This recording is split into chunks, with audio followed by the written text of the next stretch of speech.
Yeah, he made a Hockey Hall of Fame as a broadcaster, and that's more than worthy. Well, what Howie Meeker has given to hockey as a player, developer, volunteer, overall ambassador of the game should have got more recognition.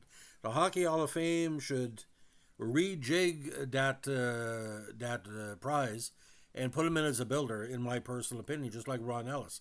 I don't know if that's even possible, but for me, he's one of the most important NHL figures of all time.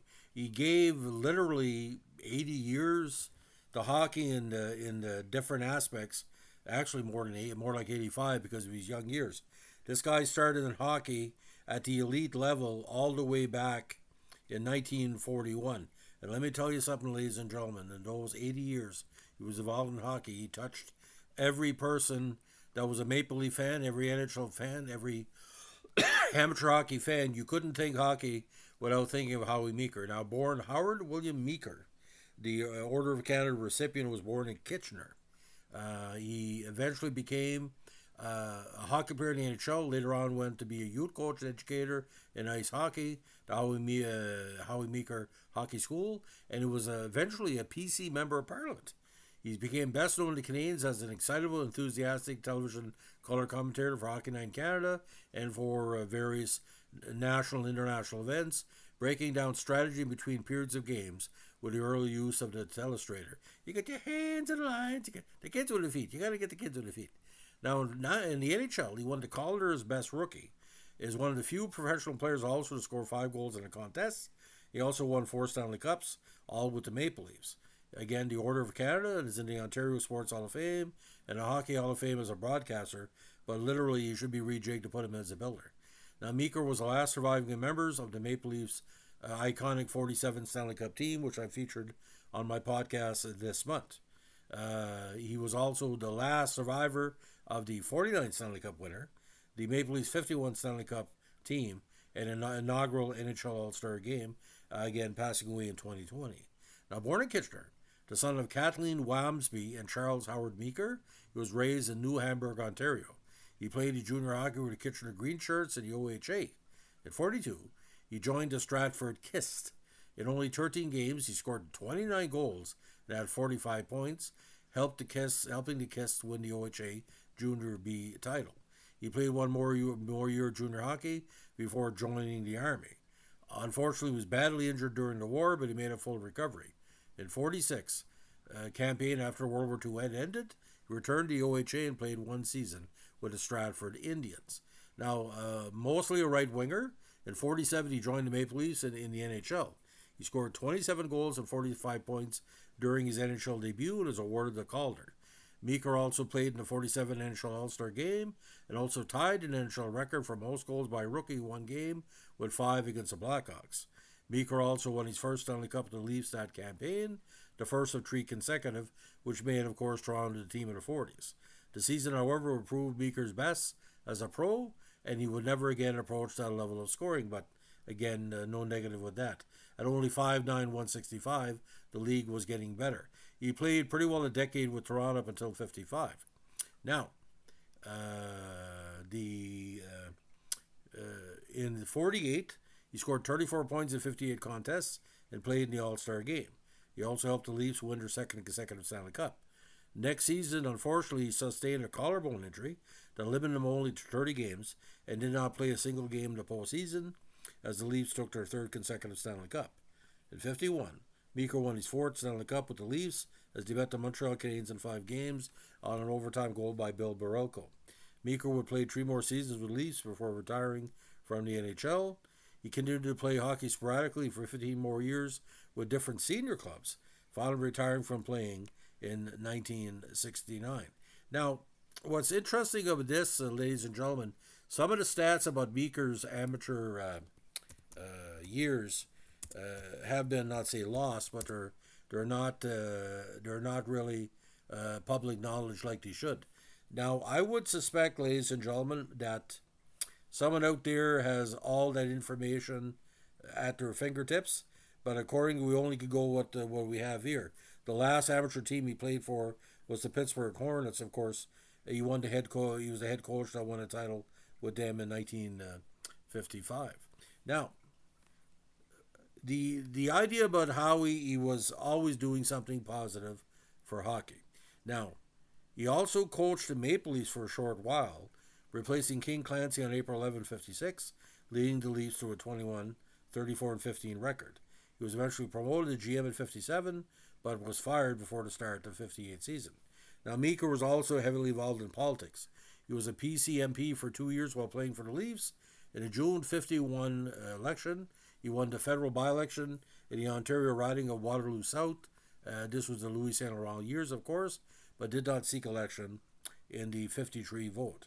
He won 42% of the vote in that one, passed the J.L. Moffat of the Liberals and the Cooperative Commonwealth candidate Margaret Gaines. Now, Meeker, again, always giving back to hockey. He later ran hockey schools at summer camps in Canada and the States. His book, Howie Meeker's Hockey Basics, published in 73, is considered one of the key Bibles of hockey of the 1970s. And his weekly telecast based on these camps, Howie Meeker's Hockey School, ran from 73 to 77 on CBC, cemented his reputation in the coaching trade. Of course, video versions of this were available to various schools across Canada. Now, the TV show was produced in St. John's, and it featured boys learning the basic skills of the game: skating, puck control, and passing. Meeker's encouragement and delivery were all based on the premise that the game was suffering from poor instruction at the junior levels. He felt the game was not being taught properly, so his message was directed at coaches across Canada. He also made vocal and detailed complaints about poor quality hockey equipment for child players, especially concerning protective gear. The television series had 107 15-minute episodes, produced and directed by Ron Harrison and or John Spaulding. It aired weekly during the hockey season. Now, in the 70s and 80s, he became best known to the new generation of hockey fans as an excitable, dynamic studio analyst, color commentator on Hockey Night in Canada with Dave Hodge and other Brian McFarland and different people. And, of course, announcer in the 72 and 74 set. Now, he would often replay footage taken from an overhead camera that provided a full view of the ice, then use a telestrator to demonstrate these points. During the telestrator segments, his favorite directive was, "Stop it right here," to freeze the screen in order to analyze specifics in the replay. He also worked on Vancouver Canucks telecasts on BCTV, which should have won him a Canadian, what he called Media Award, but never did. Now, when TSN gained NHL cable TV broadcast rights in 87, Meeker joined their team, where he stayed until retiring in 98. Now, Meeker often used the phrase, which I use quite often, "keep your stick on the ice," later popularized as a slogan of comedian Red Green, and of course has been popularized here. You got to keep your stick on the ice during his educational segments on Hockey Night in Canada. Now, his efforts were Special Olympics Canada were always very, very important, similar to the Shrivers and Kennedys in the States. He was involved with Special Olympics for over 40 campaigns. He helped launch Special Olympics Canada after being invited to participate by former NHL referee Harry Red Foster shortly after the Special Olympics movements were created by Eunice Kennedy Shriver in the States. In 88, at the age of 64, Meeker was contacted by Campbell River Special Olympics in Campbell River, BC, to help with setting up a fundraising golf tournament for the local Special Olympics organization. He was initially serving as a go-between to get a regional sports star involved, but eventually Meeker himself lent his name and support to the Howie Meeker Charity Golf Classic at Stony Creek Golf Club. Each year for the next 30 campaigns, Meeker participated in a successful fundraiser in person. In his 94th year and at the 30th running event in August 2018, it was announced that Meeker would be taking a step back and welcoming a new host to carry on with the event. NHL player Clayton Stoner had signed on to be co-host with Meeker to ensure the fundraiser continues in Meeker's name into the future. Now, in 2004, he was invited to headline a golf tournament fundraiser to benefit BC Guide Dog Services. Originally intended as a one-off event, it was such a success that the Howie Meeker Golf for Guide Dogs tournament ran on Victoria Island for 4 years and is now held annually in the Metro Vancouver area. From this beginning, Meeker and his wife Leah became the patrons for BC Guide Dog Services, and through their involvement have helped raise over $350,000 as of July 2011. Now, when he moved to St. John's, Newfoundland later in life, he called it home for several decades. He was married to his first wife, Grace, for 55 years, raising 6 children until she passed in '98. After retiring, Meeker lived with his second wife Leah in Parksville, BC. He died November 8, 2020, in hospital in Nanaimo, British Columbia, leaving the mourn hockey fans from across Canada at the young age of 97. I think he should have hit 100, but that's just me. Now, upon hearing of Meeker's death, NHL Commissioner Gary Bettman issued the following statement on behalf of the league. Howie Meeker spent his long and remarkable life playing, teaching, and broadcasting the game of hockey and serving his country with incredible enthusiasm. Now, the awards and achievements are quite heavy. Only one record was broken recently. We'll get that in a second. He was the OHA season record holder with 29 goals and 45 points in 13 games. Calder Trophy winner in 47, 47, 48, 49 NHL All-Star games, four-time Stanley Cup champion, 47 to 49 inclusive in 51. Also scored 5 goals in a game against the Blackhawks. He was the Foster Hewitt Award winner, Hockey Hall of Fame, for excellence in hockey broadcasting in 98, inducted into the Hockey Hall of Fame in 98 as a broadcaster, member of the Order of Canada in 2010 inducted into the Taylor Sports Hall of Fame, and also was the fastest Maple Leafs player to score 25 goals, which was surpassed in recent years by the great Austin Matthews. Now, I believe he should be in as a builder. I don't even know if that's even possible to put him in twice, but I'd like to see if it can be done. So, Big Ten Junior B, Kitchener Green Shirts, 1941, 23 points in the regular season, 6 in the postseason. With Stratford Kiss, Big Ten Junior B, 45 points in 13 regular season games, and then 14 more points in 9 contests in the postseason. Stratford Crawlers of the OHA junior team, 6 goals, 4 assists for 10 points. He played 2 playoff games with them and 2 more with the Brantford Lions that campaign. Now, after his Army service was up, he joined the Stratford Indians in 46, 13 points in the regular season, 8 goals, 11 points in the postseason. So from 47 to 54, 27, 14, 7, 18, 6, and 9 counters, and only 2 goals in his last 30 games in NHL, but injuries were picking him apart. Now, it's interesting about the list of players with 5 or more goals in an NHL game, and it's not that long, but I want to just throw a few out there. 5 goals in a game is not a recent occurrence. There's only been 4 in the last 13 years. But I want to give you some of the key players that have scored 5 goals. I think it's important, of course. Joe Malone has done that quite often.